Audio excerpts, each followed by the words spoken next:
দেখেন, আল্লাহ পাক হেদায়েত এবং বুঝ সবাইকে দিবেন না। আল্লাহ যে আপনাকে এই কথাগুলো শোনার তৌফিক দিচ্ছেন, বোঝার তৌফিক দিয়েছেন, আপনার কান পর্যন্ত পৌঁছে দিয়েছেন, আপনি সৌভাগ্যবান।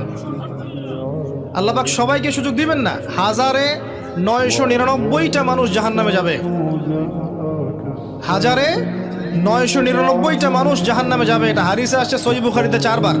আর আল্লাহ পাক সূরা আরাফের 179 নম্বর আয়াতে ওটাও বলেছেন, ওয়ালাকাদ যারা'না লিজাহান্নামা কাসীরাম মিনাল জিন্নি ওয়াল ইনস। প্রচুর জিন আর মানুষকে দিয়ে আমি জাহান্নাম পূর্ণ করে দিব। লাহুম কুলুবুন লা ইয়াফকাহুনা বিহা, হৃদয় ছিল উপলব্ধি করতো না। ওয়া লাহুম আযানুন লা ইয়াসমাউনা বিহা, কান ছিল শুনতো না। ওয়া লাহুম আ'য়ুনুন লা ইবসিরুনা বিহা, চোখ ছিল দেখতো না। উলাইকা কাল আনআম, এরা ছিল গবাদি পশুর মতো। বাল হুম আদাল, বরং তার চেয়ে নিকৃষ্ট। উলাইকা হুমুল গাফিলুন। একই ক্যালকুলেশন, 1999 জন মানুষ জাহান্নামে যাচ্ছে। তো আপনি সৌভাগ্যবান, কারণ এই কথাগুলো আপনার পর্যন্ত পৌঁছেছে।